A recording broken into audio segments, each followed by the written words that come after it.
Hey gang, Brian here. If you're coming to this episode from a podcast called Bring Me the Axe, I'd like to assure you that you're in the right place. Dave and I decided that before we got too deep into this podcast business, we changed the name of the show to something a little more original. As it happens, there's like 6 podcasts called The Brothers Grimm. It's hard enough already to stand out amongst all the other horror podcasts. Why make it harder on ourselves by confusing ourselves with other shows? From now on, we're the Bring Me the Axe Horror Pod. And if you want to connect with us on other platforms, you can find us simply by Googling Bring Me the Axe Horror Podcasts. We're everywhere. And now, on with the show.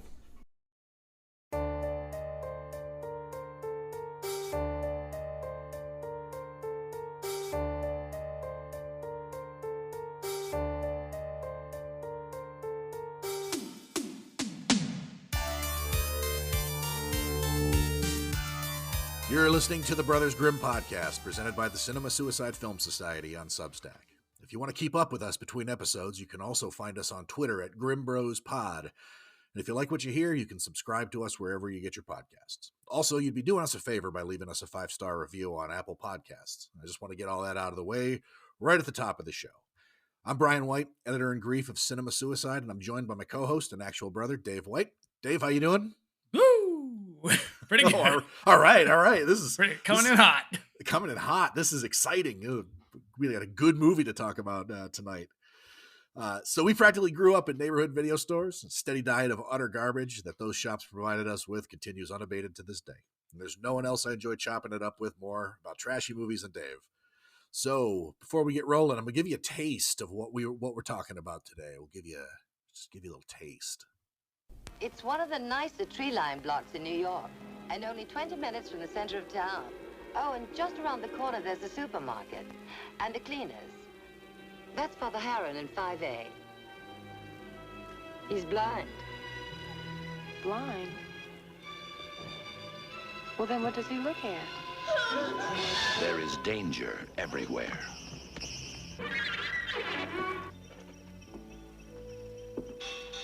There is evil everywhere.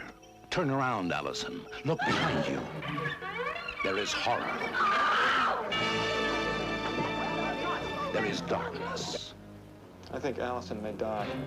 But watching, waiting, warding off evil, there is hope. The Sentinel. Before Halloran, there was Father David Spinetti. Before him, Mary Thorin becomes Sister Mary Angelica. Father Matthew Halloran dies the same day that Alison Parker disappears and becomes Sister Teresa. I call thee! May horror and confusion expedite our glory! Is the Sentinel the only thing that stands between the mortal world and the torment of hell? Between happiness and horror? She went to a party with 8 dead murderers. Eli Wallach. Doesn't everybody? I've had a noisemaker. Sylvia Miles. Nobody has lived in that building for 3 years. Ava Gardner. Martin Balsam. Jose Ferrer. Arthur Kennedy. There is danger. Swear to God, I'll kill you! Chris Sarandon. I'll kill you! Burgess Meredith. Welcome home. And Christina Reigns. The Sentinel. The most frightening motion picture experience of your life. And the most revealing. Turn around. Look behind you. Be one with us. No! There is evil everywhere. And the Sentinel is the only hope. The Sentinel. The That Sentinel. preview, that makes it look way better than it actually is. That trailer may as well just show you the entire movie. Like, it's got all of the major plot beats. It's got the entire cast in it. Like, it basically shows you start to finish what this movie is exactly about. It leaves nothing to the imagination. It's it's a good trailer, but fucking Christ, slow it down, guys. Keep them hungry. This is the biggest cast that never speaks. It's wild. I mean, that line, Christopher Walken is in that trailer, and that is basically That's the only line he says. Yeah. Like he's got a little bit, but like we'll get to it. I got notes on Walken, but this movie is just like a parade of cameos. Like most of the people that they sort of list as like major stars in the movie, they're in it for a few minutes, but like, yeah, it's mostly Chris Sarandon and Christina Reigns. Well, this is from that era where like even the knockoffs had a kind of gravitas to them. Yeah, Like yeah. even knockoffs are well made. This was like also this was like the era of Battle of the Network stars, and so like Oh, yeah. you know, like everything was like a special that brought together all of the major like stars from like ABC's like Thursday night lineup and stuff. It's really crazy. Well, I was certain in my memory, Christina Reigns was not in this. It was actually Kate Jackson. Like I remembered it being Kate Jackson, and I was like, wait, That's like, weird That's like knockoff Kate Jackson. because Kate Jackson was Michael Winner's original choice for that part.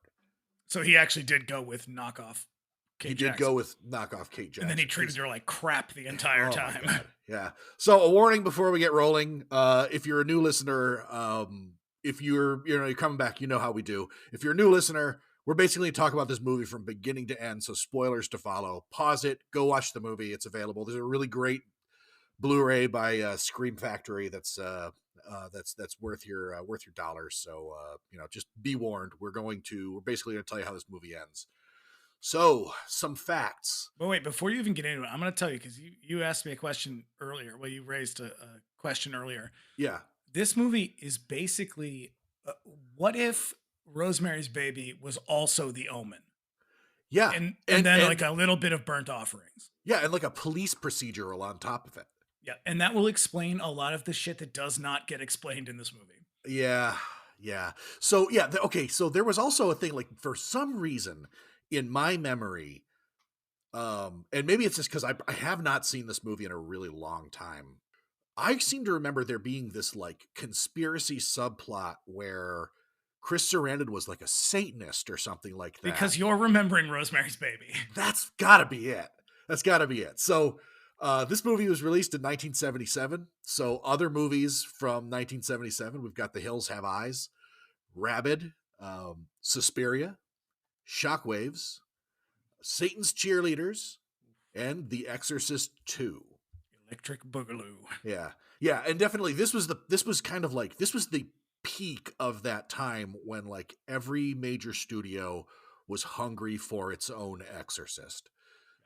So like there were a million of these movies that if they didn't just do another possession movie, they did something like The Omen, or they wanted to capitalize on Rosemary's Baby, which is really what this is really more of a play on Rosemary's Baby than The Exorcist, I'd say.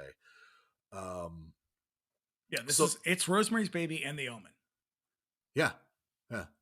Like right down to the plot devices, the cinematography, everything. It's both of those movies. Oh yeah, the hotness.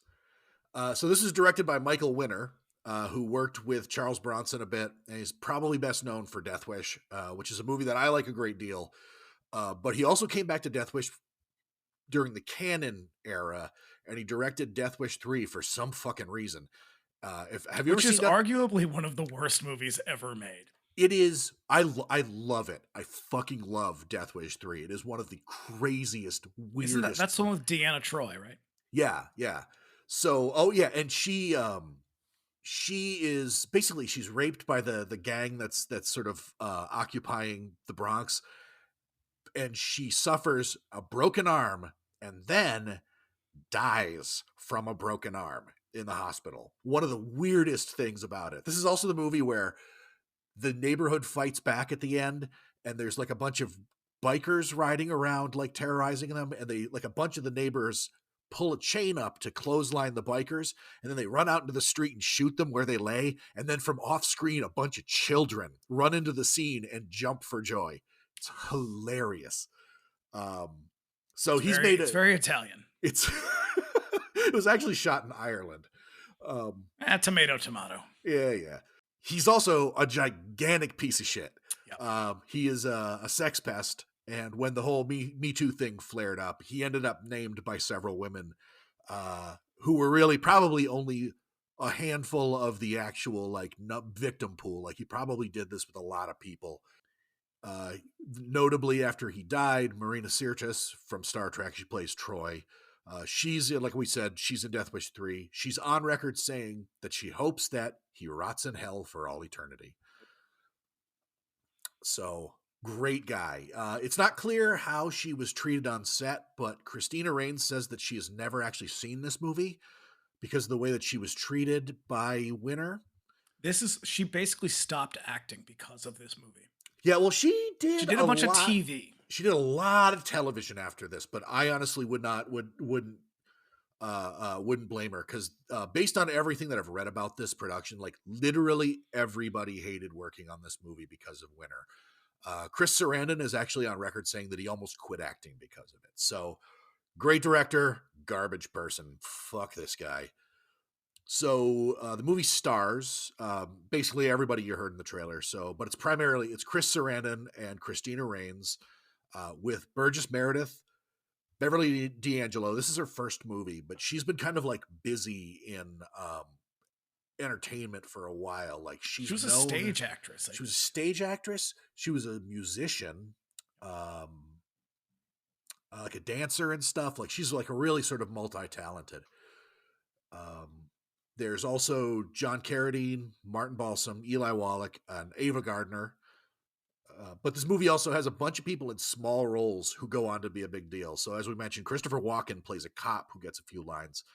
But he's actually in a significant portion, like about a third of the movie, but he just kind of like lurks and hovers around. He looks smug most of the movie, and that's his role. They like cut to him and he sort of like puts a little stank on whatever sort of burn the cop delivers, but he really does not speak.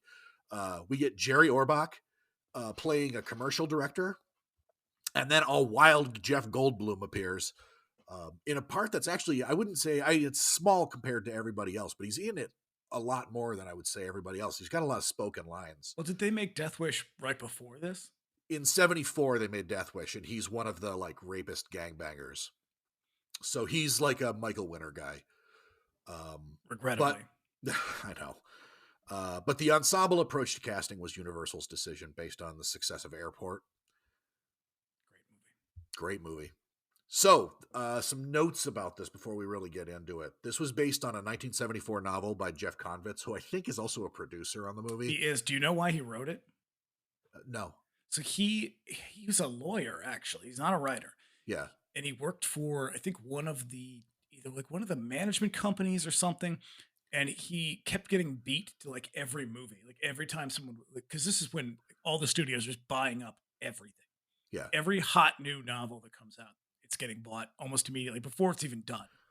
So because people keep beating him to the movies, he decides he's just going to write his own. So he does. And some company was like, one of the publishers was like, we'll buy the paperback rights to that. And he was like, okay, fine. But he really just wanted the option. Yeah. It's, who else did that? Frank DiFelita, who wrote The Entity. He also would do shit like that. No kidding. That's wild. He also wrote a sequel to this. It's called The Guardian. And I think I got to read both of these, even though I guess from what I've read, I read the synopsis of his novel, and the movie seems to follow it pretty closely. But I guess some of the complaints that Konvitz had about it is that there's a lot of development into the Allison character that just didn't make it into the movie. That's pretty evident. Yeah. She's for like a central character, she's remarkably undercooked. Yeah, like here's a character with no interiority at all and who seems completely incapable. That's how you know this was written by a man, because she is basically just a hysterical woman. Yeah. That's it. I bet you it's not that much kinder to her in the novel, but I'd be interested to sort of see it. And then also to sort of see what happens after this, because the movie ends on a pretty solid conclusion. Also, for the music, John Williams was originally meant to score the film, but he got roped into a small project called Star Wars. Never heard of it. No. I hear it's okay. So, starting the movie, we open in Italy. Which is basically the opening from the Omen. Yeah. Okay, yeah. So there's a secret order of Catholic priests who meet. And it's not really clear what they're doing, but it's just like, it's a little room. It's a handful of guys, and they all have this kind of, prayer and a chant, which is basically like lines from Paradise Lost. But I don't know what it is. These movies from this period, like there is such a Catholic tone to this. Mhm. And this, like basically all of them, like the Catholic Church must have been sponsoring these or something, because it's all of these 70s Satan movies. They're not just Christian. Well, this is coming in at like what, less than 20 years into Vatican II, basically. Yeah, So yeah. I don't know if they're trying to like make it look cool or whatever, but this movie has a really weird. I mean, they all these kind of 70s Satan things have a really moralistic bent to them. And this one leans really hard into it, because how this film conceptualizes deviance is so bizarre, but also so straight white man that it's like, well, I guess everything is evil then. Yeah, well, that's the thing. Is like, that's what I think. I think this movie is out of all of them, I would argue that this movie is the most Catholic horror movie of them all. Because, like, Protestantism, evangelicalism, like they all have their sort of horror movies, but the way that they handle like evil is much more, I don't know, nebulous and yeah, this like is old school evil. This is really like, it's high church, and this shit hits me right in the sweet spot, which is probably why I love it so much. Like I love that sort of like high church and like religious conspiracy thing. Like I think it makes for such a fucking cool secret history of the world sort of thing. Well, there's so much ceremony to it all, and that really lends itself to the kind of melodrama of like film, but this type of film in particular. Right, because like even like over here, like Catholicism in America is a really sort of watered down version of the sort of original ecclesiasty, because it's a very spooky religion. Like there's a ton of like ceremony and ritual to it, and it involves a lot of stuff like fucking relics, and like everybody, like every station within the church has like a different uniform. Like it's really crazy. Like the stuff that happens, like even the stuff that continues in Spain and France is like really, really tuned into this sort of thing. So it's all very spooky. It's perfect for a horror movie.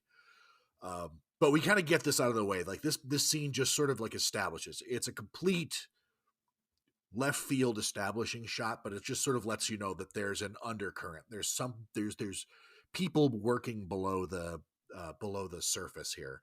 But we immediately cut to, this is as the credits roll. We cut to New York, to a montage that quickly brings us up to speed on our main characters. We get first of all, this is a big departure in terms of the New York we get in Maniac and the New York in this. Like I know this movie works the hell out of Central Park and like uptown. So like Maniac is all lower Manhattan and like Brooklyn and Queens, and this is all like the neighborhoods around Central Park. Like I don't think this movie goes below 59th Street at all. It's crazy. Except for when they go to her Brooklyn apartment. Except for when they go to and Brooklyn. She's like, here's your beautiful apartment next to the highway. It's got a beautiful view of the city though, and the piers. But so this is how they introduce us to her. We get Alison Parker, who's a busy model around New York. You know what this whole montage reminds me of? That the date scene from Don't Panic. Yeah. Or it's like, here's young sexy people having fun. Yeah, oh, and they have a fucking blast. Like they really spend a lot of time in the park. Her boyfriend is Michael Lerner, who's played by Sarandon, who, good God, that dude is awesome. I love Chris Sarandon. And honestly, in this movie in particular, his mustache deserves a credit of its own. It's really like a central part to it. It's between his mustache and Ava Gardner. They're carrying this movie. So his part was originally offered to Martin Sheen. But then this just blew my mind when I read this. The studio rejected him. Apparently everybody in the crew was like, Martin Sheen's the guy. but Universal Studios rejected him, thinking that he'd done too much television, which is wild because Christina Reigns had worked almost exclusively in television and hadn't done much film. Well, and if he originally wanted Kate Jackson, that's all. Also, yeah, well, she was Charlie's Angels, right? She was on Charlie's Angels, and then in like a shitload of TV movies. What's his face? Aaron Spelling movie. Oh yeah, yeah. But yeah, so this is just like it's a really sort of like an economic way to sort of introduce the characters because they don't have to say anything. There's no exposition. You just like, here's our main actress. She's a model. She's on TV. Everybody kind of knows her. She's a familiar face.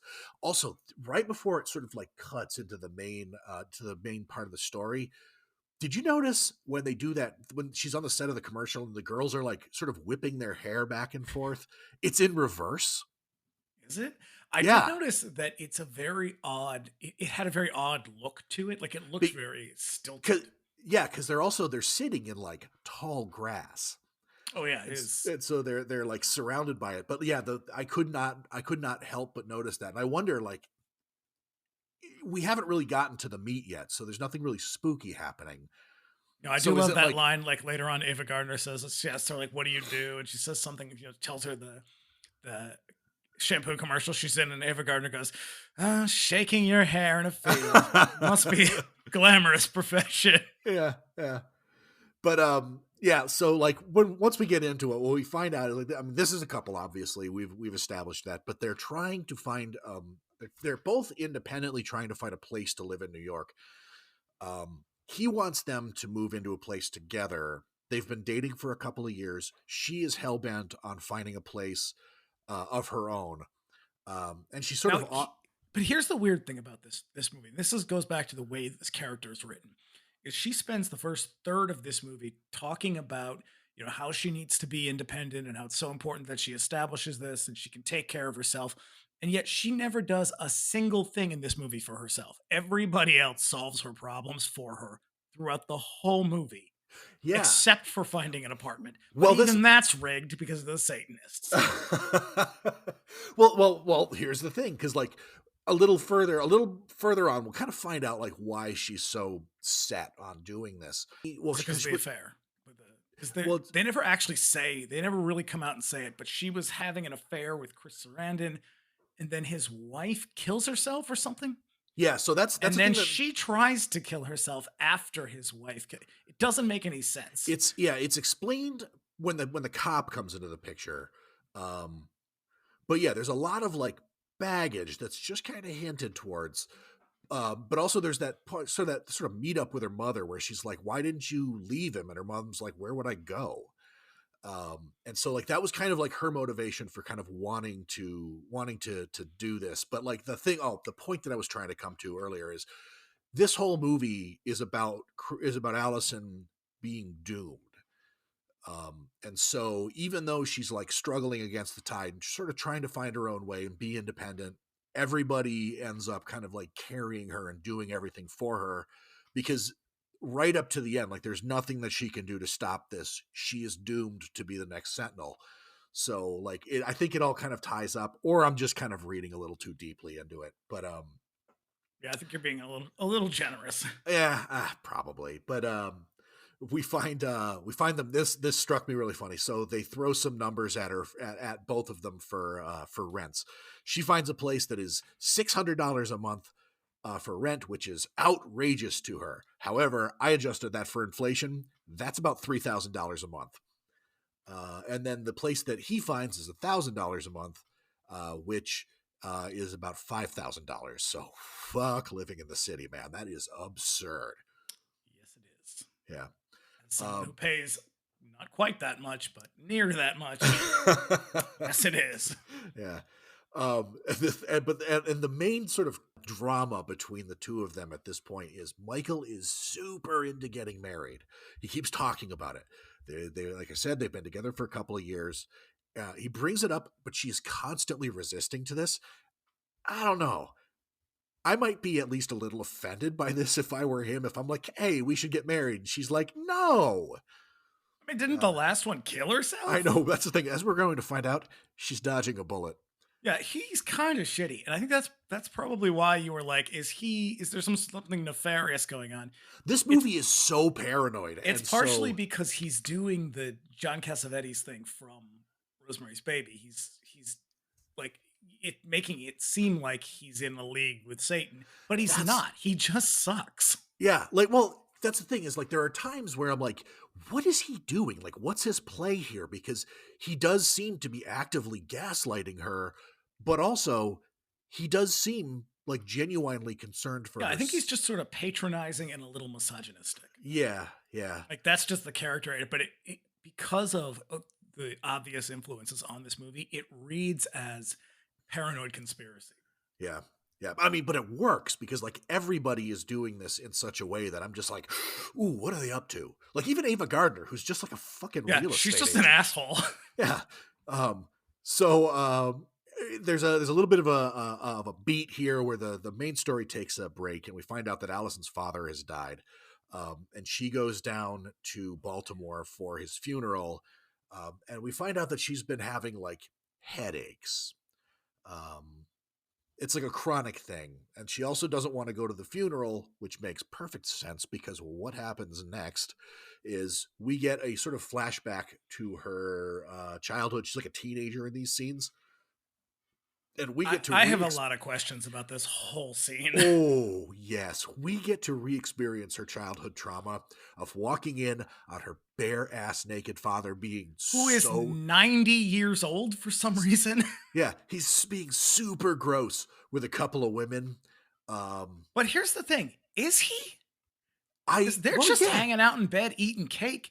It's just gross because he's gross. That's really what it is. But here's the deviance of this film. It's like, what's gross about this? Their body types are supposedly disgusting because he is kind of old and very kind of rail thin. And the two women that are in bed with him are like larger women. Yeah, they're a little kind heavy. of cackling and eating cake. Like there's nothing.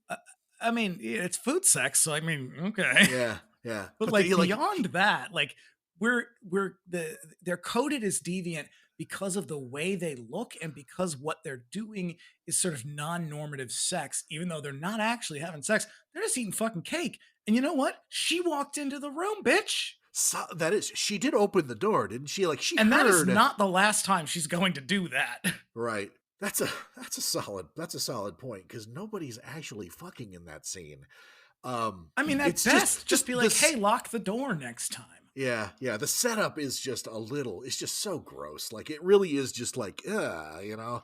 But this is also one of the first indicators. The thing that kind of comes up throughout the movie is at one point, like he jumps up and like kind of grabs her and he hits her and he grabs the crucifix that she's wearing. He's like, what is this shit? Get rid of this. And he like yanks it off of her arm and she runs away. She goes to the bathroom. She immediately goes to kill herself. And she slits her wrists. And I probably would do that too if I had walked in on that scene. Because that was like some Fellini shit. I would just be like, oh my God, I'm so sorry. Maybe lock the door next time. I don't know. Right. Like I put a fucking sock on the door. But yeah, so this is the setup. So we're just kind of filling out her past a little bit. She's still living with this. Also, they want to sort of put a bead on the father because he comes back into the story later on. I will say that whole scene, the flashback, the way they do the flashback is actually really cool. It is. If they did it now, you know, it would all be CGI. It wouldn't be much of anything. But Yeah. the way that they move the flashback scene, she moves through it as though they're both there in the shot together. It's very disorienting. I like it. There are like some there's a ton of stylistic. Yeah, this is a competently made film. Yeah, that I really like. Like that's easily one of the first ones. So this is where we go back and now she's meeting Ava Gardner. Yeah, because she goes back home and Michael's like, every real estate agent in the city is calling you. And so we meet up with Ava Gardner, who is a realtor with a drag queen's ruthlessness. I know. And every comment is a cutting remark. It's so crazy. It says, oh, you're from Baltimore. How nice. I know. I like it. New Yorkers are just obsessed with fame and sex. Is she British or is she just doing like a mid-Atlantic? She's doing mid-Atlantic. Because she's an actress in the 40s and 50s. It's Yeah. what they all did. Same thing with Burgess Meredith. He's gonna do it too. Her affect is so fucking funny. And she's coming off of Earthquake, which I think they just did Earthquake right before this. Yeah. And Earthquake, she plays a very similar character who's just this shady drunk bitch the whole movie. She is awesome. They must have had her for like one day on set because she is wearing the same outfit in every scene. She's got that like white dress and that hat with like the wide brim. Yeah, she's even dressed like it's the 50s. And it's fucking nuts because I suppose that they did this on purpose to sort of like make you be like, well, what's her role in all this? Because she's being wicked spooky throughout all of this.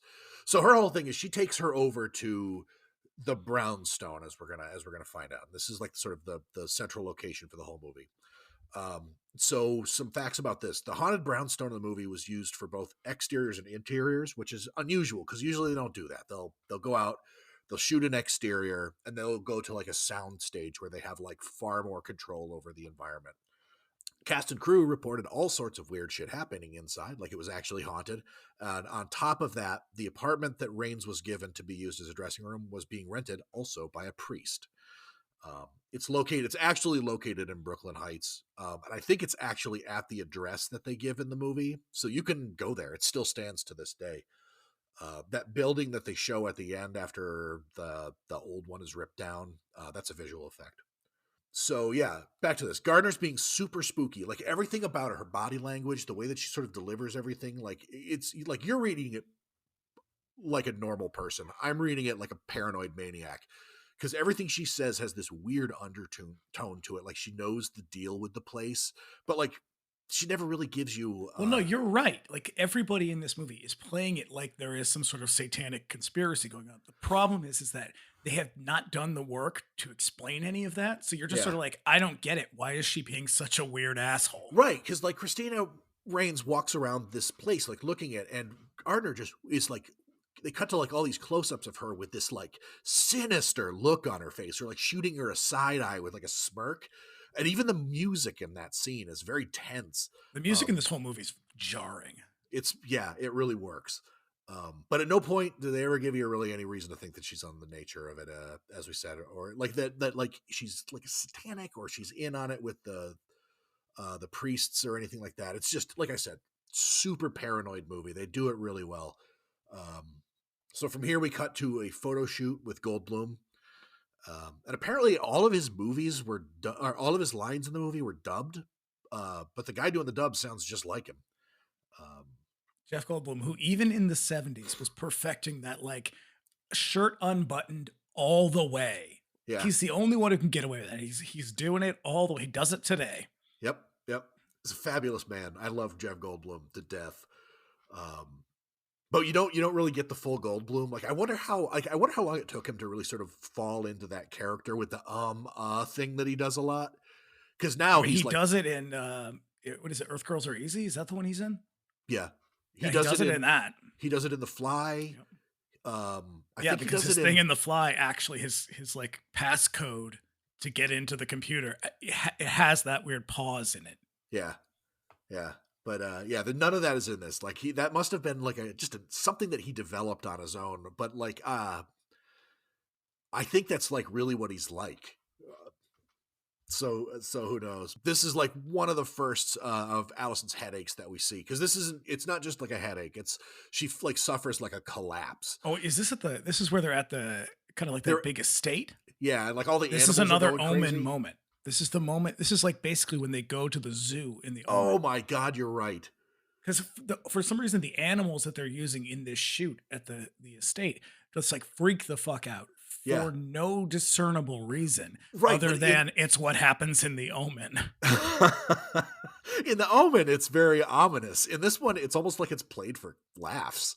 Oh yeah, because they've got like the bumbling animal wrangler who's like, the peacock's in the pool now. And it's like, what the fuck does this have to do with anything?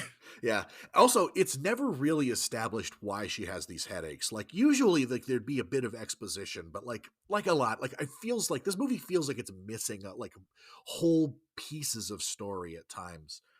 But this is just another thing. It happens a bunch. So, and she responds to them as though she has like a brain tumor. Yeah. Like, I mean, it screams and grabs her temples and like falls to the ground. And That's yeah. Satan. That's Satan doing that. That's Satan doing that. But we go back to her apartment, the new place she's moved in, and it's a furnished apartment. So it's just this like clutter barn of stuff.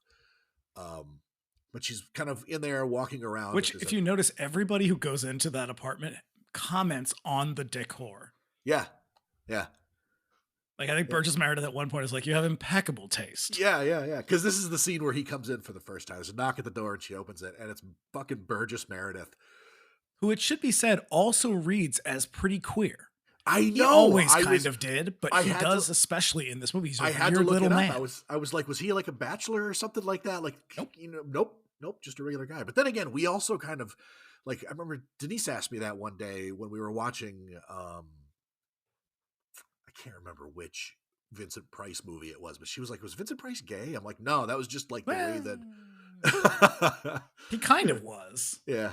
I was like, nope, he's just a man of the stage. Like, that's like just his presentation. And it's the campy thing. Like, so it is, many and you of can these tell guys, that he's having fun doing, like, you can tell Burgess Meredith is having fun in this role. He probably hated it, but he's doing it. Him and Martin Balsam seem to be the only two people in this movie who are enjoying themselves. Cause like Meredith is swinging for the fucking fences, like right off the bat. He comes in and he's like, hello, he's really, really big. He's got a canary on his shoulder and he's got this cat that is Mortimer. just like, I believe Mortimer is the canary. Yeah. And Jezebel. Jezebel's the cat. Mortimer is from Brazil. Yep. But the cat is like hissing and like really pitching a fit in his arm, but he's like fully committed to just full tilt camp. Like, he must have been like, all right, so how do you want me to do this? And they're just like, I don't care. And he was and like, he's sort of secondary to Ava Gardner. This is why I think there must have been a gay person working on the script somewhere in this movie, because he says, she again asks like, what do you do? And he says, oh, I've done some television commercials. And he goes, oh, really? I thought you were an actress. I was like, damn. Everybody is coming for her. It's no wonder. Like, I mean, she is just a fucking target the whole time to everybody. And every character, everyone in this movie has a huge personality except her. Yeah. She just sort of is there like a fucking wet paper bag. It's like really the most disappointing thing, because I think that she's a good actress. And what she does have, she plays well, but there's just not much. Like, everybody else, even the fucking cops have like more story than she does. Yeah, I mean, John Carradine has more charisma, and all he does is sit there. Yeah. Yeah.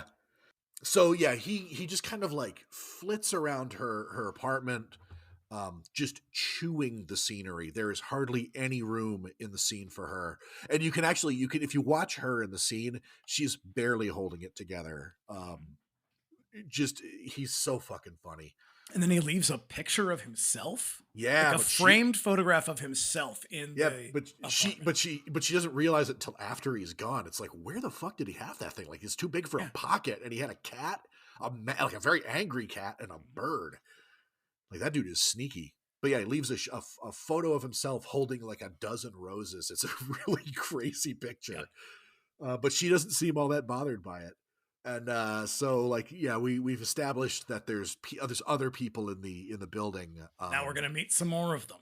Well, first, yeah, we are. But first, there's that scene where they go to like a party at Michael's friend's house where he's like showing vacation photos, and there's like the Arc de Triomphe, and he's like, it's upside down, and he's like, I took it on my head. Exactly. Where again, you have when she's like, your friends are weird, and it's like, well, when you say weird, I think you might mean something else, actually. Well, okay, that's also a good point, because at really right at the beginning, like once they're doing the sort of apartment hunting scene, Michael is in a place with another real estate agent who doesn't say it, but a lot of the lines he gives them are like, you're not gay, are you? Like, it's a lot of stuff he's like that. Well, you are married, right? You are married, right?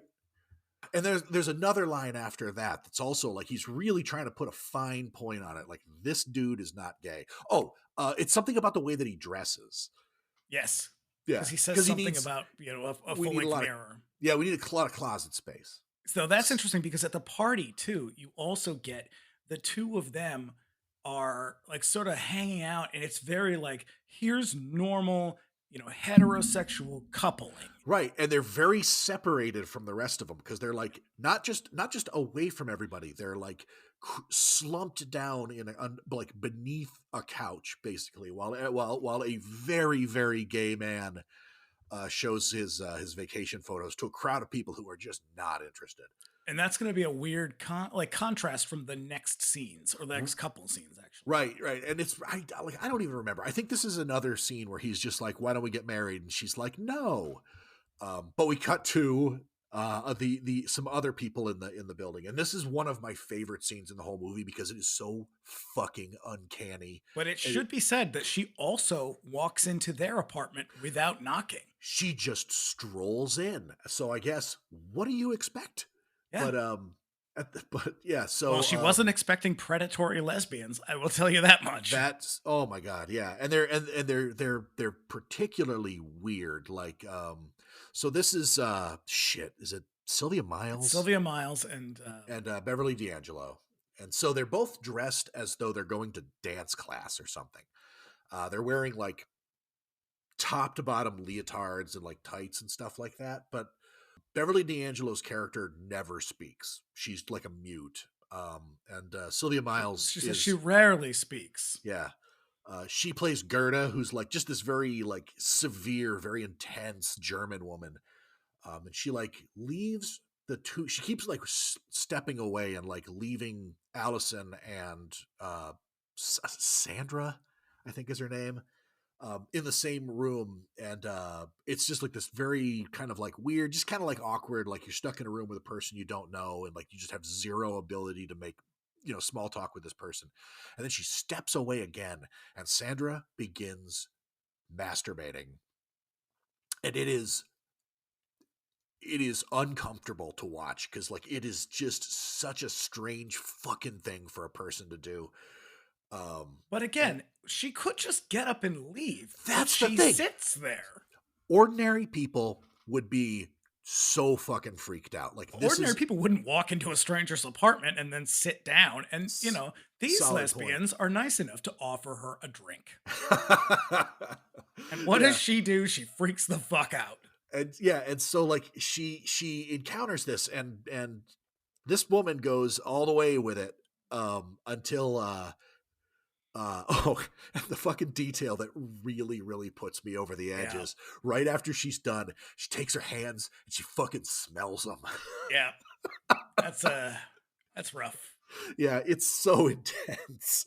But then Gerda comes back and she resumes her conversation with these people, and she asks them like, "What do you do for work?" or something like that, or maybe she just says, "What do you people do?" Like, as if asking like, "What's your job?" Oh no, she implies that it is like what do you do for a living or something. Yeah, and Gerda replies, "We fondle one another." Only in New York. We caress one another, and that's when she fully reaches down into Sandra's leotard.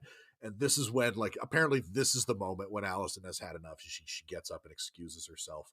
And so again, you've got this, sort of non-normative sexuality is being presented as menacing and deviant, even though, and granted, she is sitting there masturbating in the living room in front of a stranger, but like you walked into their house, and it's not like, I'm not saying it's cool to do that in front of a stranger. I actually think it's illegal, but still, presenting this like, here are these two kind of odd looking women, because all the other people who aren't dead serial killers are kind of beautiful people. Like everyone from, Christina Reigns, Chris Sarandon, they're all really attractive people. Like even Christopher Walken, who is kind of a classically odd looking man, is very attractive in this movie. So all the normal people are beautiful, and all these sort of evil Satanists are very odd looking. And that is sort of connected in some way to their sexuality. And that's what makes them menacing. And it's like, this is it's that very kind of Catholic, anything that is outside of kind of procreative sex is a threat. Yeah.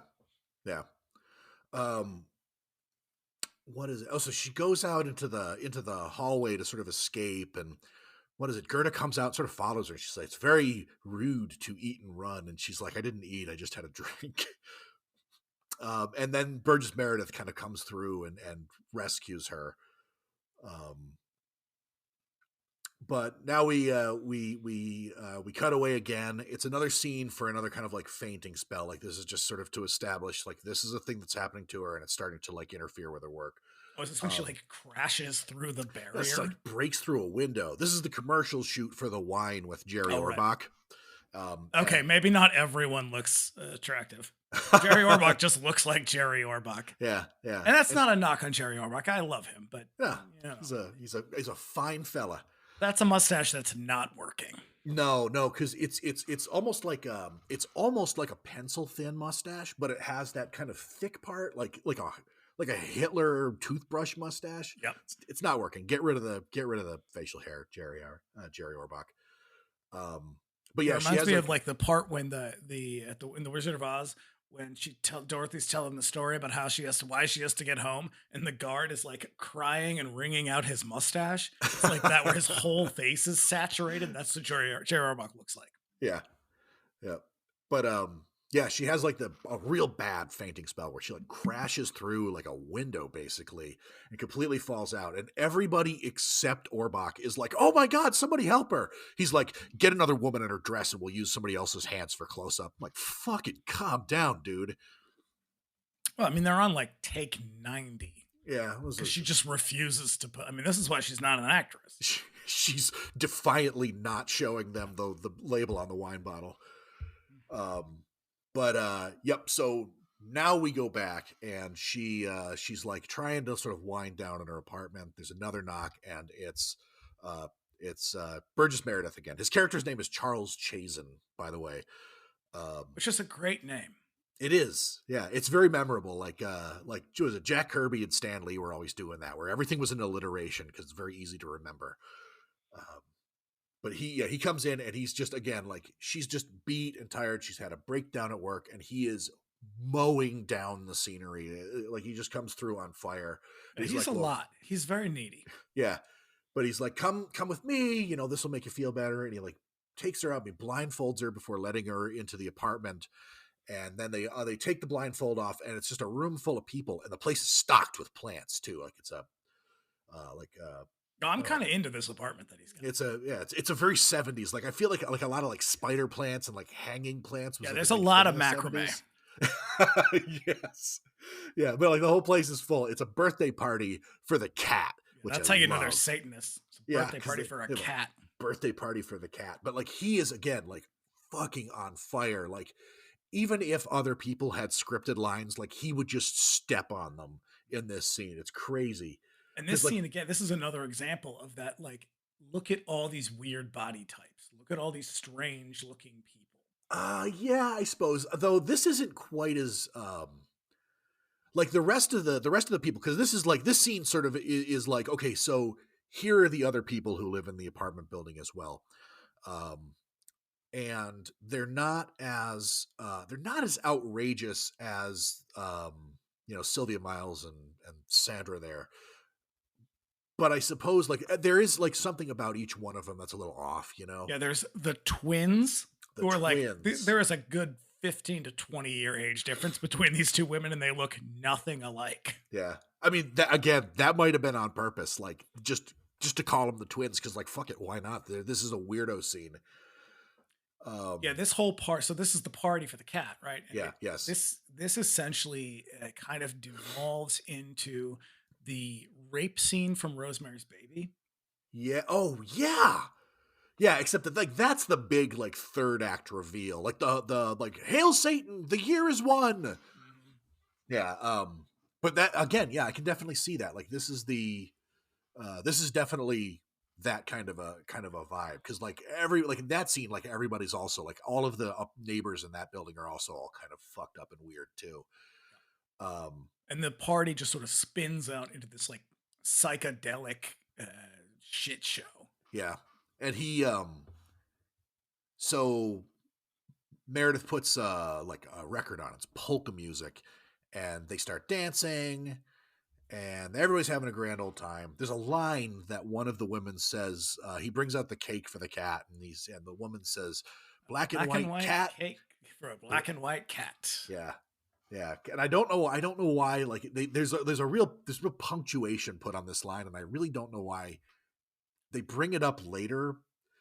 It's probably why. It's probably so they could do the callback. Yeah, because the way she presents this, the woman she looks like she's about 90. Yeah. And she's very frail and very confused looking. And again, it's that like, here's a weird person saying a weird thing so we can later on, when this shit hits the fan, call back to it. And it's sort of memorably menacing. Yeah. Like maybe that's it. Cause I mean, really that is like this scene. There's not a whole lot that really makes sense. It doesn't really amount to much. It's just establishing this group of people as a bunch of fucking weirdos who have a birthday party for a cat. Cat looks adorable in that party hat, by the way. It reminded me of that cat you used to have like 20 something years ago. Yeah, Boo. Same kind of cat, that tuxedo cat. But so we go back. So the party's over. She's down in her place. And she is awoken in the middle of the night. And one of the things that we find out during the party is the apartment directly above hers was like flooded at one point, to such a point that like it was just too damaged to lease ever again. So nobody's in it. But when she wakes up, there's definitely like footsteps, and whoever's stomping around up there is doing it in such a way that it's like shaking the chandelier in her apartment like violently. And the part you forgot to mention is that, because it is ties to this, is that Chris Sarandon has hired like a private investigator, right? Yeah, but that comes later because they do this twice, and then we kind of find out, because at this point it's kind of played for spooks, and later on you kind of find out that he's behind it. Because this is the point where this is like the halfway mark where the movie becomes like, it takes a turn and becomes a different kind of story. Yeah. And that's the thing. Like this movie, I love this movie. It's definitely uneven in the pacing. Yeah, like the first half, great. Last half, a little wobbly for sure. But she's so like disturbed by this that she has another meeting with Ava Gardner. And it's exactly what you think is going to happen. Like she sits down, she starts talking about all these, all the weirdos that live in the place. And she's like, she said, "Oh, those ladies downstairs really carry things a bit too far." All I could think of was, you think like Hey. one of them beat off in front of you. Yeah, Like, I mean, that's a polite way of putting it, I guess. but of course the reply is basically, "Why, no one's lived in that building for years." And this is like, again, Ava Gardner fucking nails it. Like this whole part is she is giving you kind of exhausted, and she's sort of done with Christina Reigns bullshit. Like she's just like, look, I already got my fucking commission. Now what do you want from me? This is not the last time that she hits her up. So like this is the part where it's like it's just like everybody in this movie is gaslighting Allison, and there's really, but for no particular reason. That was my next thought, is there's really no reason for it, unless the church's hidden power just extends to the New York real estate market. But Ava Gardner's attitude is so strange. And that part earlier, because this isn't even really the weirdest part, and the part that really kind of threw me is right at the beginning when they're first touring the place. She says it's going to be $500 a month, and Allison goes, that's a little much, and she goes, "Oh, but 400's fine." Yeah, she pivots, but she doesn't know. She says, she's like, honestly, I don't think 400 is too much to ask. Like she pivots as though she's gaslighting her, as though she's like, that's not what I said. Yeah. But it's like, why are you doing that? You could just be like, "Oh, I'm sorry. No, it's 400, I guess." Yeah. And so like but it's that what's her name? She's also in Rosemary's Baby. Ruth Gordon, the Ruth Gordon character, who does a lot of that, like that kind of weird double speak type of thing. That's kind of what she's doing, where like they're all just channeling characters from other things. Okay, so that's really the answer to my question, is like, why is this movie so paranoid? Why is literally everybody fucking with her? And what the answer really is they're just copying. Yeah, they're trying they're reminding you of another movie that is exponentially better and that everyone has seen. Yeah, because I'm probably going to bring this up a bunch of times in my notes because like this kept bothering me because like I watched this twice in rather quick succession. Like the first time to really kind of take it in, and then the second, like just like how I usually do it, where I like watch it once just to take it in, and then the second time to really take all the notes. And so like a lot of this is all very fresh. And like the second time I watched it, I'm like, why is everybody on her like this? It's so crazy. It's also written by a guy who's not a writer. Yeah. So there's not a lot of like, that's why the pacing is weird and uneven. That's why there's not a lot of explanation. That's why there's not one, but 2 exposition dumps at the end of this movie. Oh my God. It is the clumsiest in the world, but yeah. But okay. So this is where we find out that, her boyfriend is like hiring a PI. But this scene comes out of nowhere. He just like leaves his apartment or he leaves his office. And you see him going to the brownstone.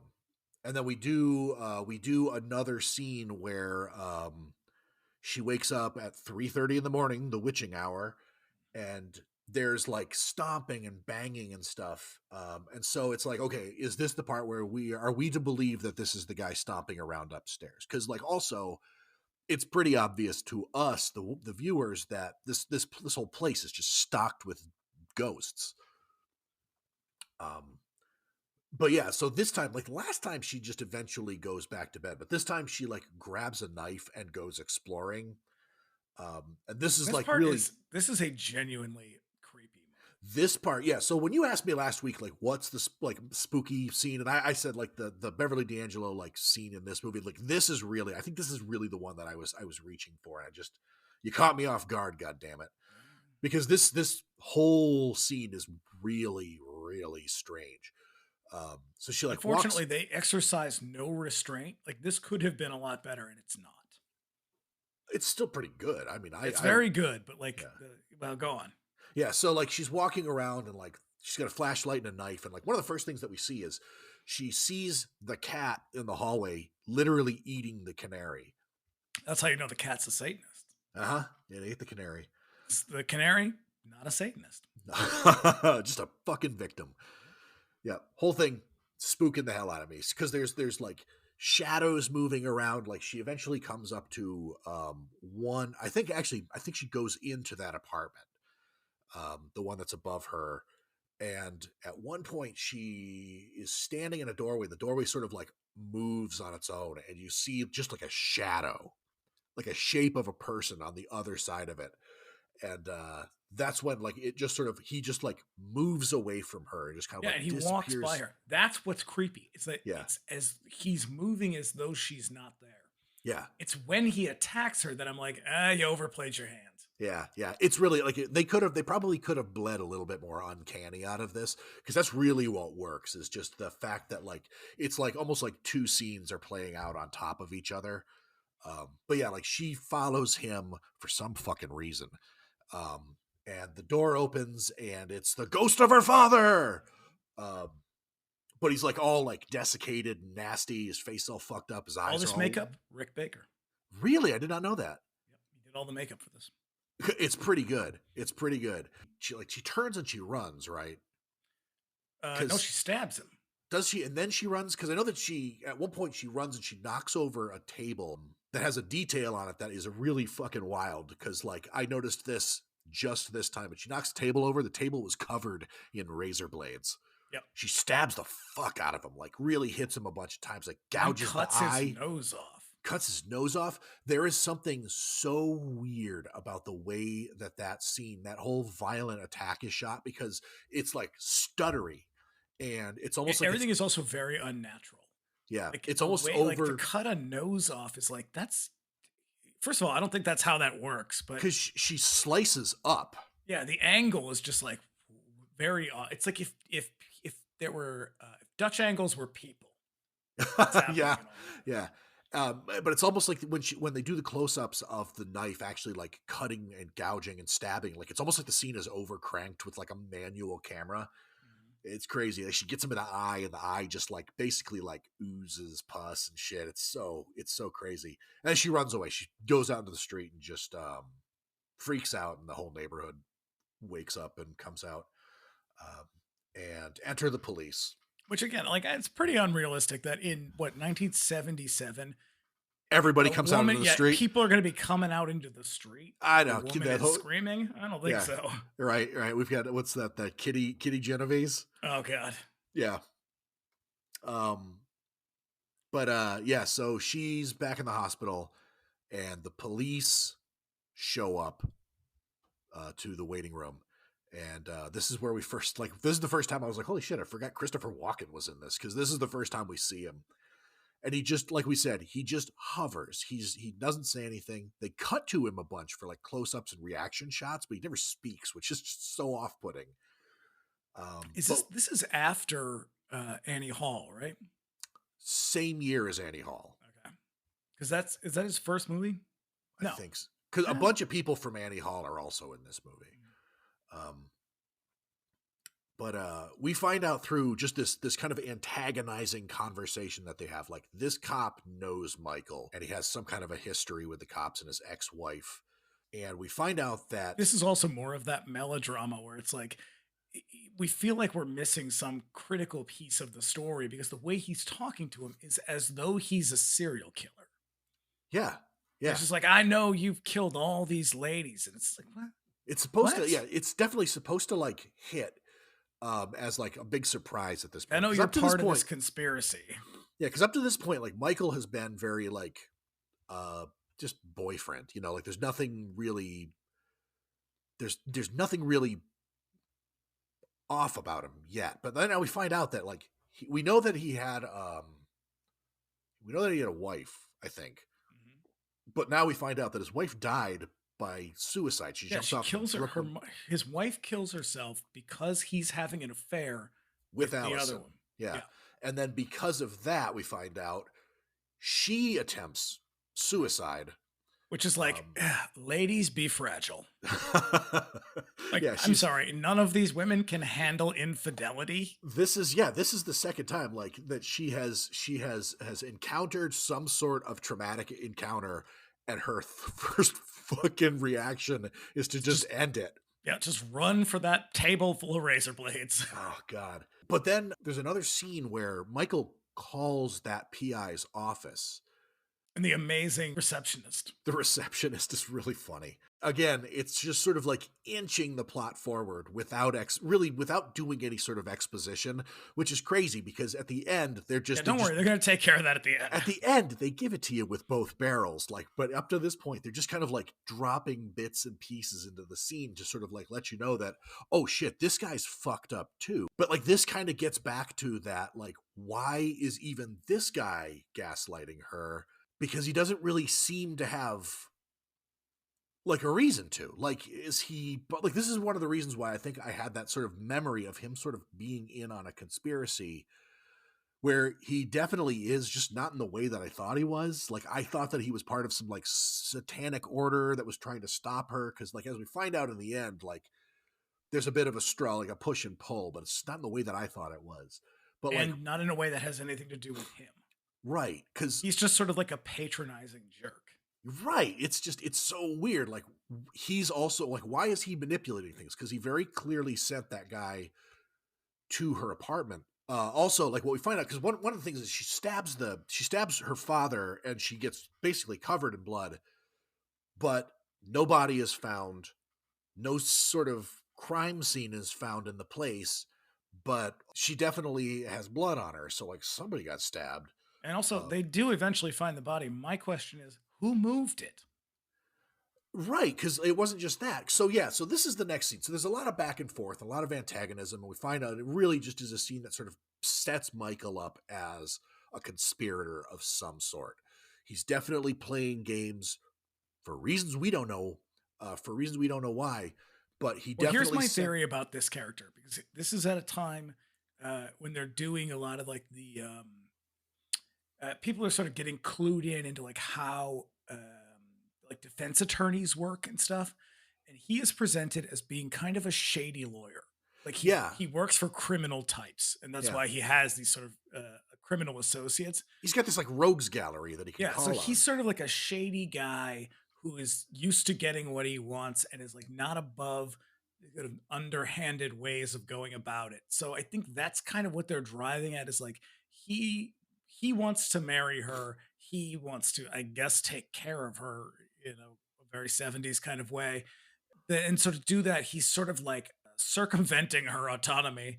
So he's And driving like, her crazy in order to drive her towards him. He's That sort of, yeah, makes he's just trying so to much arrange sense. it. He's like just trying to like arrange everything so he gets what he wants, because he is a guy who gets what he wants. Like he's a shitty lawyer and he's the shitty person. That makes perfect sense. Like that just explains everything, because in the end, I'm like, okay, he was definitely fucking with her, but why? Because he's Right, like not you a read part. it that way because everybody is doing that in this movie. Also because of Rosemary's Baby. Yeah, yeah.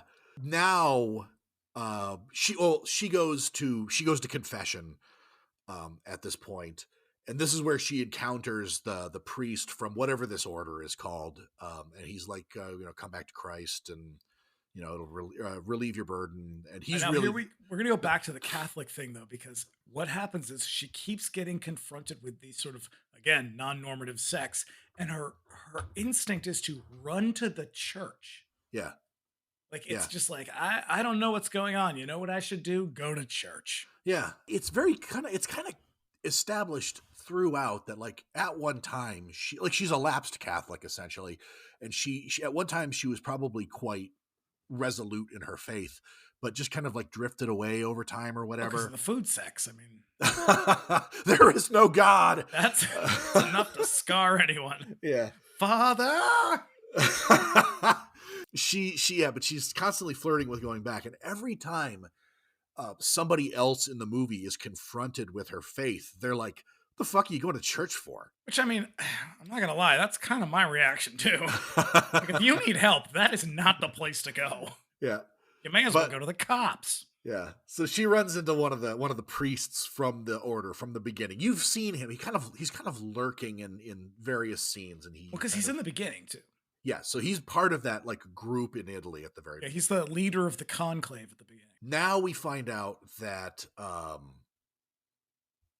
that there's a body that's discovered, and it's the body of the private investigator that Michael hired, and all of his sort of wounds matches Allison's father's ghost's wounds. So the implication here is that she hallucinated and fucking murdered this PI who was sent there mostly just to drive her crazy. This whole thing feels like it was like they added this in after. Because it doesn't, like, if she killed a guy, there would be more to do about it. Yeah. Because honestly, the entire police angle feels a little wobbly to me. Because like everything else is very sturdy and solid in terms of like storytelling, but the police stuff almost feels like it was jammed in. Like it's probably from the novel, but like I don't know what it is about it. It's just like it comes in the second act and it feels very invasive. Because you feel like you're missing half the story. Right. And so she gets out of the hospital and they go, she's like, I know it's real. I killed somebody here, and they go back to the apartment where it happened, and there's like no sign of any kind of violence whatsoever. And she remarks that I could have sworn that the carpet was gold because it's like a green rug now. But they go through some books on the shelves, and one of them is a book that she picks up, and she's like, here, look at this. Every page is the same, which I love this scene. Because again, this is another part where I'm like, is he fucking with her right now? But it turns out that he's not. But he looks at it and he's like, what are you talking about? And she's like, every page is the same. It's all Latin. And he's like, what the fuck are you seeing that I'm not seeing? And so they take it over, and he says, like, I need you to like write down what you see in this book. And so she writes down a phrase in Latin. And he's like, holy shit, like this book is in English. Like you see the pages. So it's not like he's fucking with her. This is when he takes the phrase and he goes to some university. And this is where Martin Balsam comes in. Martin Balsam is amazing in this movie. He is also having a fucking fantastic time. He is kooky as hell. Right. So we walk in, and he's like talking to like a student that I think he tutors. And she's like, I'll see you next Wednesday for my tutorial. And he's like, that's when I go old time dancing. I'll do my old time dancing. And then so he checks and he looks at his schedule and he's like, oh yeah, there you are. So when the hell do I go old time dancing? Yeah, he has a very God, who was Kolchak? Oh, Darren McGavin. Yeah, Darren McGavin. He has a very Yes. Darren McGavin approach to acting. Yeah. Because Martin Balsam's actually he's like a dramatic actor. Yeah, yeah. He also shows up in a bunch of like Michael Winner movies. He's in Death Wish 3 also. And again, overacting in God, that did movie. these But people like, owe him money? I don't know. I mean, he probably was totally like awesome to dudes, but like just miserable to everybody else. But yeah, he translates it, and it turns out that the phrase that Allison wrote down in Latin is from Paradise Lost, which he tells Michael. He's like, "You just go get this book. It's in English." Yeah, this part's a little hacky. Right. It's like, well, what's a thing that people have heard of? Yeah, yeah. Because this is the line is the classic "Abandon hope, all ye who enter here," and a part of the phrase is also the prayer that the priests are chanting at the very beginning. Which is sort of like, this is our lot. We guard the door. In this happy place. Yeah, in this happy place. Just such a clumsy line. It is. It's definitely like a weird mistranslation from like Greek or Latin or something like that. But it's like, I'm with you, and then what? Yeah. So like this scene's very quick. It's basically a cameo for Martin Balsam. But he then takes that information to the diocese, and he completely falls into their trap when he tries to bullshit his way into Halloran's apartment. So Father Halloran is this priest. I think up to this point, I may have neglected to even mention this fucking point, and it's pretty important. So this brownstone that Allison lives in is said to be completely unoccupied, except for one apartment at the very top that is occupied by a priest who is just like senile. And he sits in the window and just looks out the window all day. And you hear it in the trailer. Ava Gardner says he's blind. To which Allison says, well, what does he look at? Like, what does he look at? Don't be so judgy. Who knows? Business. Yeah. There is that great line, though, when they go back and, she's looking at the building and Ava Gardner looks up and she goes, oh, no, he's really there. Yeah. Right. You crazy asshole. Mm-hmm. So, but yes, so everybody knows his name, like it's not a secret, but Michael wants to know who he is, basically. So he goes to the diocese and he tries to like bullshit his way into their records by telling him that he's about to like inherit some money or something like that. The priest that he's dealing with, again, is one of these guys from this like hidden order in the church, who just sees through him immediately, and he's like, bullshit, we take care of him, don't worry about it. And then he shows him that phrase, which hits the priest a little funny because like it's part of their prayer. But again, like they may as well just inserted a sting right there. Yeah. Like a dark shadows sting. Oh my God. Like that's actually one of my notes is there's parts in this movie that are very dark shadows. It's so melodramatic. Particularly the overacting. Yeah. Yep. And like lots of dusty shit and chandeliers. I mean, John Carradine's hair is just makeup. It's just like pancake makeup. Well, that's the thing is I was like, when you see him, I was like, for the longest time, I was like, did they just like go cheap and just dust his hair to make it gray? And then I realized he's also got dust on his shoulders. So the implication is he just sits in the chair and literally collects dust. But it's like clearly just makeup because I thought the same thing. And I was like, he has gray hair at that point. It's very chunky, but yeah, that's the whole thing is it's to imply that he never moves. So like completely thwarted, Michael's next move is to hire a burglar. William Hickey, who you might know from Puppet Master as Toulon, and he's also in Christmas Vacation. He's in a lot of shit. Anytime you need someone with a very, very strange voice. He's got like a crazy, like a sleazy criminal guy. He plays a lot of also gangsters. Like New York Jew. Like stereotypical New York Jew. I can see that. Yeah. But like at first I didn't recognize him because the William Hickey that I know is like an old guy, and he's definitely aging in this, but like his hair's not gray and he's not like completely saggy or anything like that. So I had to look him up, and I was like, oh shit, it's him. But this guy, I remember him from the Tales from the Crypt episode that he's in where he like ages backwards or something, but he still has the same voice? Oh yeah, yeah, yeah. He was also in Tales from the Dark Side. So now I gotta look that up. But I really like this scene because like he like, first of all, he's just a really great criminal actor. Like he does really well. Like he's definitely very used to playing lowlifes. So this guy can open anything. So they go into the diocese after hours, and he can even open those like crazy ass medieval locks that they've got on their records. And like it's nothing. Like he's opening his front door. Right. And takes him 2 seconds. We learned that Halloran is this is a big like exposition. Yeah, this is exposition dump 1. Yeah, we learned that Halloran is just the latest in a chain of people who disappear from their normal lives, and they change their names, and then they become either a priest or a nun and take occupancy in the house. And not just that, but there's a file for Allison, who we learn in a very clumsy bit of exposition. And Michael has 24 hours to avert something. So basically, we're rounding the corner into the third act here. But it's like they get to the third act, and somebody on the set, a producer or somebody was like, we haven't explained any of this stuff yet. And they were like, oh shit, what do we do? This really is, because like, jam it all in at the end. This is the thing. Like right now, you get like the big dump right there in that scene, and then coming up very, very soon is the next big one. So Michael, that's the one for all the people in the back, basically, because like you really are very disoriented up to this point. If you've been on your phone for the first half of this movie, don't worry, we'll get to it again. Yep. So he needs to go to the house, but he can't bring Allison with him, so he leaves her basically with her friend at a party, and she looks fucking terrible. She's very, very sick. Like she's been getting that part sicker makes and no sicker. sense. Why is she dying?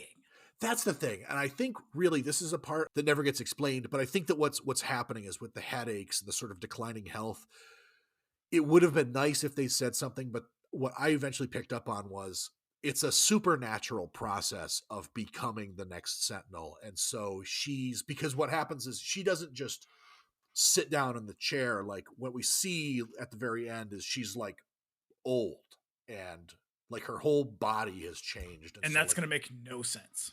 Exactly. It's cool. But I think part of the problem is that this movie, there's a lot of supernatural stuff happening, but they never commit to it enough that it feels natural. Like, it doesn't feel like it's part of the story. So when it happens, it's like, wait, what the fuck is going on? Right. Because like this is why is she 100 now? It took me like 2 viewings in like 24 hours for me to go, okay, I think that like the reason that she's undergoing this decline is because she's kind of dying. Because what happens is you don't just change your name. I think like the old you dies and the new Sentinel is effectively a different person, maybe. And that's exposition dump 1, where they go through all of them. And it's like, look at the fun old-timey photographs. Kind of like they're like an anti-saint sort of, because like it's super Catholic, and the reason that all of these judgy as hell. Yeah, because you can't just become a Sentinel. Like you're chosen because of your moral frailty. Yeah, and the thing is, it's like, Halloran is there because he tried to commit suicide, and Allison is there because she tried to. It's like, yeah, they tried, they didn't actually do it. Right, but you're still doomed. God damn it. Again, there's that fucking moralism, man. Yeah, you're spitting in the face of God. So, so he leaves and he goes back to the house, and she's at this party, and she has another one of these, like a really bad episode. And they put her in a bedroom, and then she uses the opportunity to give everybody the slip and heads back to her apartment where Michael is. This is the first time Allison does anything for herself. Yep. And for some reason, well, I mean, I think the reason that she did it is because she's mystically drawn to it, but yeah. Also, how else are you going to end this movie? Fucking seriously. But yeah, so he's in the place and he smashes through. There's this piece of the scenery that we see a couple of times that's sort of remarked on as unique. It's just like panel in a wall next to the mailboxes. And for whatever reason, he decides to smash through it. And it's the sign bearing that message that she wrote down. It's the, you're now entering the city of grief, abandon hope, all ye who enter here. So the whole thing is like, oh shit, this is the gate to hell, or at least one of them. And so he goes, for some reason, I don't know why. Well, actually, yeah, this is the part where it goes off the rails at this point. You can't really ask a lot of questions. For some reason, Halloran has seen fit to get up and leave his position, his seat up there, and he comes down, and he's actually the one who speaks it, because Michael says the phrase out loud as he reads it, and just as he's about to say the last line, there's John Carradine behind him, like all eyes whited out and everything, and like covered in dust. Finally says something. Finally says it, and he says, "Oh yeah, abandon all hope." And listen, this could not have been a matter of money, because John Carradine would be in anything.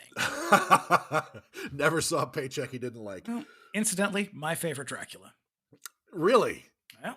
No shit. 100%. But yeah. So like now, but then like he immediately turns. It's just a jump scare moment, I guess, or something, like just to sort of put you on off your game. Because then he immediately turns around and goes back upstairs, and he's like, Michael's trying to talk to him, but he won't respond. He's just chanting Latin as he goes back up. And then for some reason, Michael decides to strangle him. Yeah. And he does the whole thing where he doesn't just like grab him by the neck, but he's like shaking him vigorously. And you don't until Michael is then killed by a priest. Yeah, you don't see it happen, but like he gets bludgeoned by a statue. Not very priestly. This is serious business, man. So I think we gotta revisit something for a minute here, because as far as the movie has told us, Allison's options are thus. Option 1 is I don't know, either like hang out there and live there, or maybe also you have to kill yourself. But either way, like hang out with these weird queer people who have parties for cats and are kind of fun, or become a nun. Yeah. I think the answer is pretty obvious. I would hang out with the party. Go with the gays. Also, this is the second time that they do it, but they refer to Sylvia Miles and Beverly D'Angelo for the second time as capital T, capital L, the lesbians. Yep. And you also get you get the sister. So this is the part where she's like running through the house, right? Right. So she goes back into the place, and like all hell, because they run down who all of these people actually were. Because surprise everybody, they're dead. Yeah, there's a whole scene in the police station where they're running through basically their mug shots, and we find out that they're all like murderers of some sort. And so Allison is back in her place, and this ending is problematic as fuck. I know, I fucking love it though. Oh, I don't know. The hard one.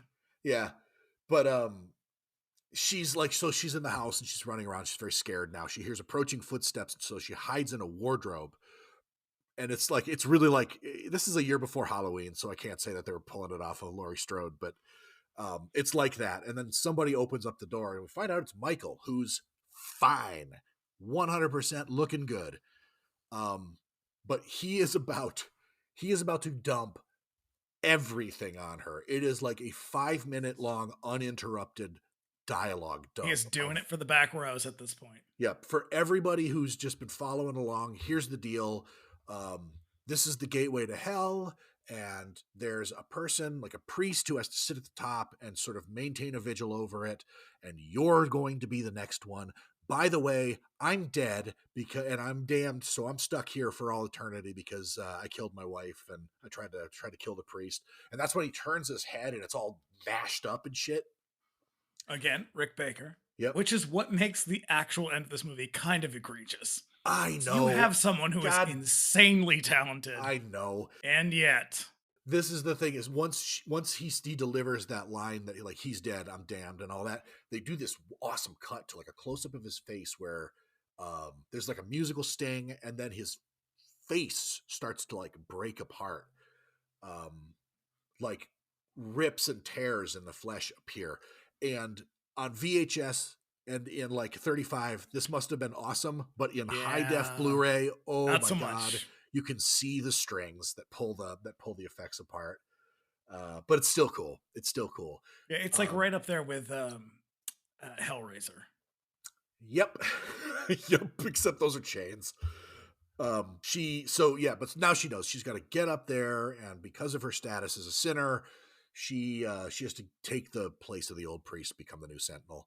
Or this is what Burgess Meredith, he intercepts her, and this is where all the devils come out. And he is incredible in this part. He's like, this is the saving grace of an otherwise kind of morally reprehensible moment. The way he delivers this, I fucking love it, because it's such a wild turn of character, because this is when he truly becomes sinister. He kind of takes the story where he's like, you're the next Sentinel, but like you'll become our queen and you'll stay here forever and you just have to kill yourself. And she almost does it. But at the same she's time, like, well, party for a cat. Yeah. Weird lesbians downstairs. But this is also when she sees the sisters are also like having some weird lesbian moment where they're eating a body in the hallway or something. Oh yeah. They're eating Michael's brains. Yeah. So it's like, this is also a weird sex thing again. Kind of. Well, it's just because they're all naked. But at the same time this is happening, all the other devils are coming up from the the abyss. They're walking around, and the thing is, and they're all horrifically deformed. But here's the thing, and this is the part that makes Dave squirm. These are all people with real deformities. And so, but the conflating deformity and sort of abnormalities with evil when it's actual deformed and people with different abilities is kind of gross. I don't disagree. I definitely, especially when you have someone who has been doing special effects for your entire movie, and you end it with this sort of circus of deformity. Oh yeah, it's definitely it's the end of Freaks, basically, is what's happening. But even Freaks, I think, handled that more tastefully than this does. And apparently this outraged people at the time as well, as being sort of, obviously we would probably call it ableist now, but even then they were like, this is just exploitation. Oh, it's total exploitation. I had read that Winner's excuse is just like, this would have taken us 1,000,000 years to put makeup on people, and like we only had so women to sexually harass. Essentially.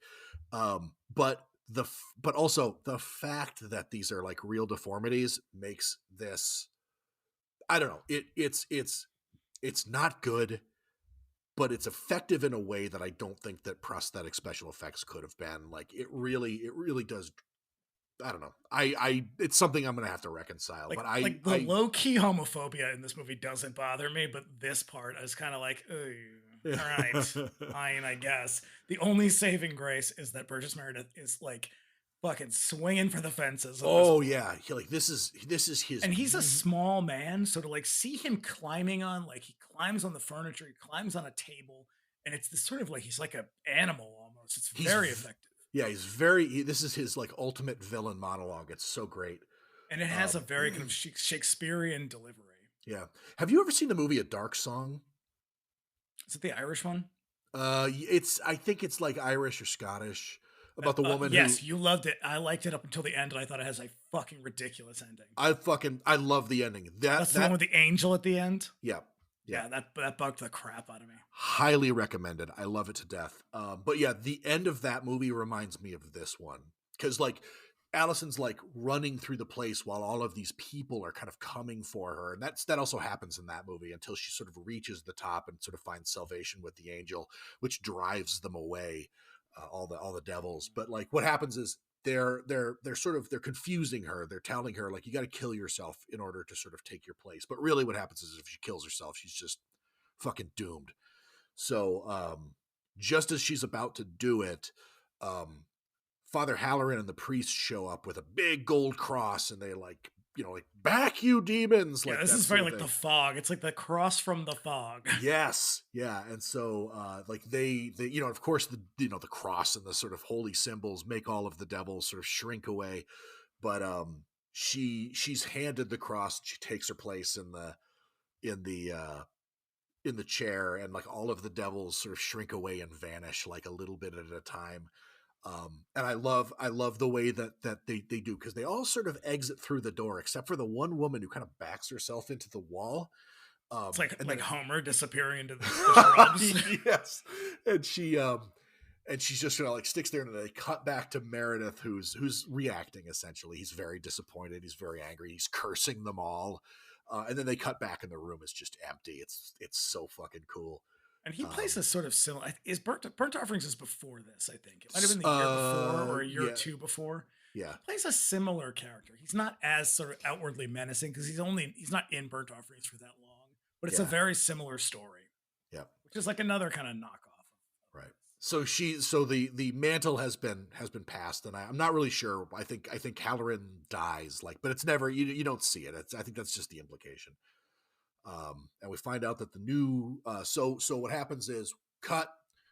You see like a wrecking ball smashing into like an ivy covered brick wall, which is supposed to look like the exterior of this building, and they're putting it up, and you hear Ava Gardner selling the place to a new couple. And who is she selling that? Who is the man of this couple? Is it Tom Berenger? That is Tom Berenger. Tom Berenger, yeah. Another weird just early role cameo. Apparently Richard Dreyfuss is in this for a second also.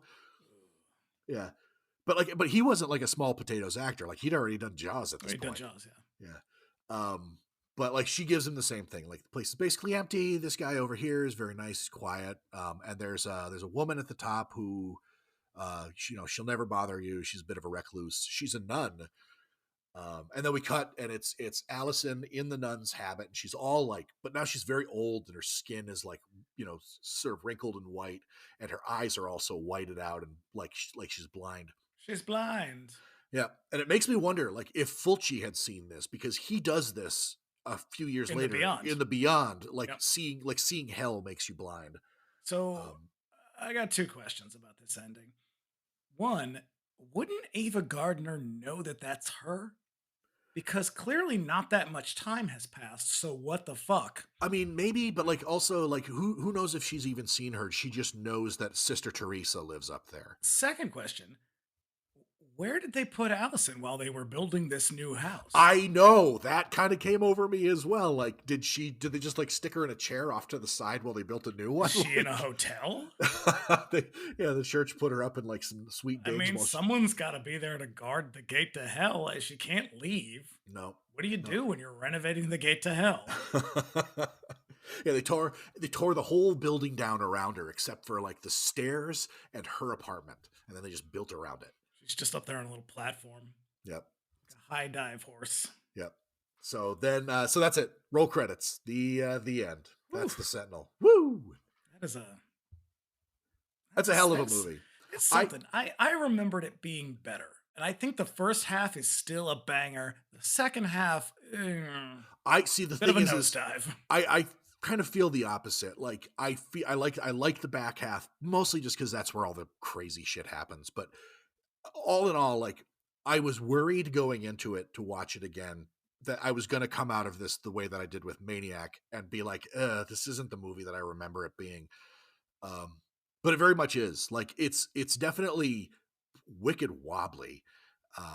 It would be garbage. The reason Maniac is still regarded at all really is because it was made with nothing. The reason this movie holds up in any way is because it has a competent cast. Yep. And that's about it. The direction of this movie, I think, is probably dog shit. That's why it's so uneven and weird. Yeah. And the script is a little bit questionable, but because the cast is what it is, they really hold it together. Right. And I'll tell you, as far as horror, haunted house horror movies go, this is probably my favorite. There's not a wide menu.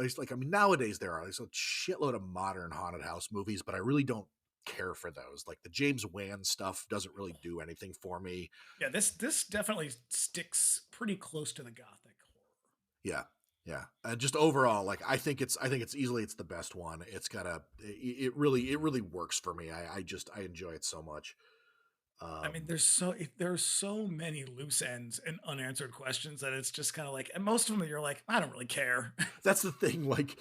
Ordinarily, until we started talking it out, I was just resigned to be what, just to be what the fuck is going on? Why is literally everybody messing with this poor girl? But then we hacked it out and figured it out. But that everybody is literally just sort of pushing this poor woman around. And I think that speaks a lot to the direction of this movie. Is like they're all just doing the best they can with what they think they're supposed to be doing, which is why they're all just doing Rosemary's Baby. Yeah. Because Yeah. it sounds like the guy who directed it sucked and was probably just like, I don't know, blowing lines or like harassing women. That's He the should have thing. been directing a movie. That's the thing. And so, like, garbage director for this one, garbage director for Rosemary's Baby.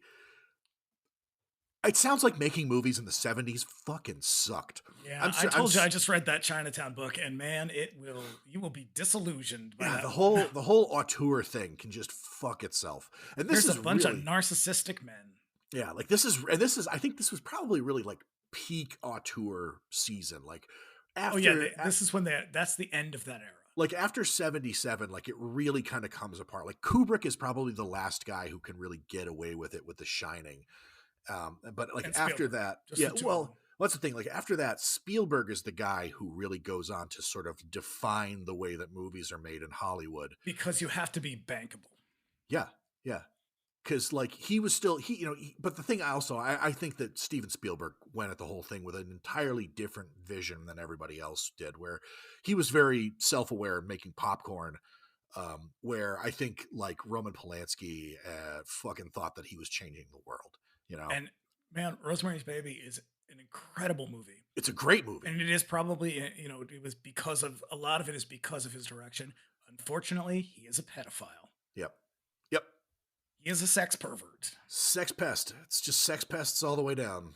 It reminds me of that. My favorite line from American Dad, Stan, I am a sex offender. I love offensive sex. Oh, so what are we doing next? Well, I feel like I need something fun. Really, we've done a couple of drags in a row. I think we need to get back to something a little goofy. So I've been pushing The Howling for a while. Yeah, that's kind of a fun one. John Carradine's in that too. I know. Or not just it's John Carradine and Slim Pickens. The other option that I also have been pushing is Killer Clowns from Outer Space. Oh yes, that's a tough call. Fucking love that movie. I love them both, actually. Let's, just because I absolutely adore The Howling. Let's do The Howling. All right, The Howling it is. All right, see us back here in 2 for when we do The Howling.